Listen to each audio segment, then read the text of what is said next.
ಹೈಕೋರ್ಟ್ನಲ್ಲಿ ಜಾಮೀನು, ಸುಪ್ರೀಂನಲ್ಲಿ ತಪ್ಪದ ಸಂಕಷ್ಟ. ರದ್ದಾಗುತ್ತಾ ದಾಸನಿಗೆ ಬೇಲ್, ಮತ್ತೆ ಜೈಲು ಪಾಲಾಗ್ತಾರ ದರ್ಶನ್. ಹೈಕೋರ್ಟ್ನಿಂದ ಬಚಾವಾದ್ರೂ ಸುಪ್ರೀಂನಲ್ಲಿ ದರ್ಶನ್ಗೆ ಸಂಕಷ್ಟ. ರೆಗ್ಯುಲರ್ ಬೇಲ್ ಮೇಲಿದ್ದ ಡಿ ಗ್ಯಾಂಗ್ಗೆ ಮತ್ತೆ ಸಂಕಷ್ಟ ಎದುರಾಗುವ ಸಾಧ್ಯತೆ ದಟ್ಟವಾಗಿದೆ. ಹೈಕೋರ್ಟ್ ಬೇಲ್ ರದ್ದು ಕೋರಿ ಸರ್ಕಾರ ಮೇಲ್ಮನವಿ ಸಲ್ಲಿಸಿದೆ. ಮೇಜರ್ಸ್ ಕೃಷ್ಣ ನಿಶಾನಿ ಲಾ ಚೇಂಬರ್ಸ್ ಮೂಲಕ ಸರ್ಕಾರ ಸುಪ್ರೀಂ ಕೋರ್ಟ್ಗೆ ದರ್ಶನ್ ಬೇಲ್ ಕ್ಯಾನ್ಸಲ್ ಅರ್ಜಿ ಸಲ್ಲಿಸಿದೆ. ಇದು ನಿರೀಕ್ಷಿತ. ಇದೊಂಥರ ಸುಟ್ಟ ಗಾಯ ಇದ್ದಂತೆ. ಅದೆಷ್ಟೇ ಮುಲಾಮು ಹಚ್ಚಿದ್ರೂ ಗಾಯದ ಗುರುತು ಮಾತ್ರ ಮಾಯವಾಗ್ತಿಲ್ಲ. ರೇಣುಕಾಸ್ವಾಮಿ ಕೊಲೆ ಕೇಸ್ನಲ್ಲಿ ಹೈಕೋರ್ಟ್ ಬಚಾವ್ ಮಾಡಿದ್ರೂ ನಟ ದರ್ಶನ್ ಅಂಡ್ ಗ್ಯಾಂಗ್ಗೆ ಸಂಕಷ್ಟ ತಪ್ಪದಂತಾಗಿದೆ. 7 ಆರೋಪಿಗಳಿಗೆ ನೀಡಿರುವ ಜಾಮೀನು ರದ್ದು ಕೋರಿ ಸರ್ಕಾರ ಸುಪ್ರೀಂ ಕೋರ್ಟ್ ಮೊರೆ ಹೋಗಿದೆ. ಸದ್ಯ ಅರ್ಜಿ ವಿಚಾರಣೆ ನಿಗದಿಯಾಗಲಿದ್ದು ದಾಸನಿಗೆ ಟೆನ್ಷನ್ ಹೆಚ್ಚಿಸಿದೆ.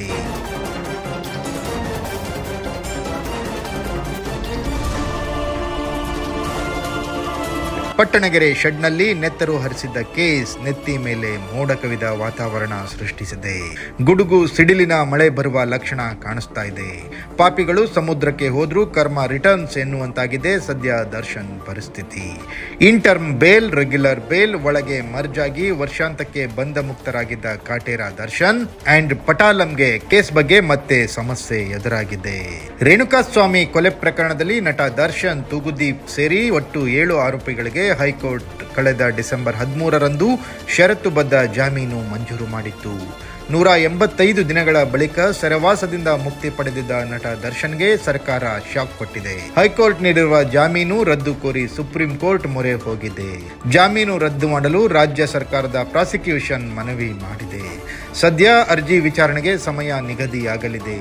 A1 Pavithra Gowda, A2 Darshan, A6 Jagadish, A7 Anukumar, A11 Nagaraj, A12 M Lakshman ಹಾಗೂ A14 ಪ್ರದೂಷ್ಗೆ ಮತ್ತೆ ಸಂಕಷ್ಟ ಎದುರಾಗಿದೆ. ಹೈಕೋರ್ಟ್ ನೀಡಿದ್ದ ಜಾಮೀನು ಅವಸರದಿಂದ ಕೂಡಿದಂತಿದೆ. ಯಾಕಂದ್ರೆ ಖ್ಯಾತ ನಟ ದರ್ಶನ್ ಸಾಕ್ಷ್ಯಗಳನ್ನ ತಿರುಚುವ ಸಾಧ್ಯತೆಗಳನ್ನ ತಳ್ಳಿ ಹಾಕುವಂತಿಲ್ಲ. ಸೆಷನ್ಸ್ ಕೋರ್ಟ್ನಲ್ಲಿ ಕೇಸ್ ಚಾರ್ಜ್ ಫ್ರೇಮ್ ಹಂತಕ್ಕೆ ಬಂದಿಲ್ಲ. ಇನ್ನು 7 ಮಂದಿಗೆ ಜಾಮೀನು ನೀಡಿರುವ ಬಗ್ಗೆ ಹೈಕೋರ್ಟ್ ಸಮರ್ಥನೆ ನೀಡಿಲ್ಲ.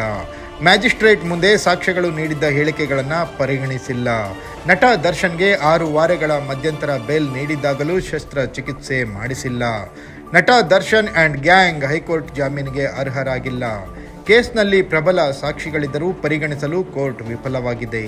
ಹೀಗಾಗಿ ಹೈಕೋರ್ಟ್ ಜಾಮೀನು ಆದೇಶಕ್ಕೆ ತಡೆ ನೀಡುವಂತೆ ಮನವಿ ಮಾಡುತ್ತೇವೆ ಎಂದಿದ್ದಾರೆ ಸುಪ್ರೀಂ ಕೋರ್ಟ್ ವಕೀಲರು.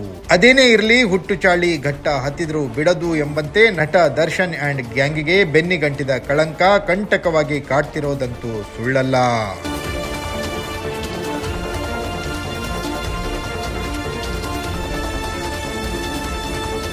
Bureau report, focus Karnataka.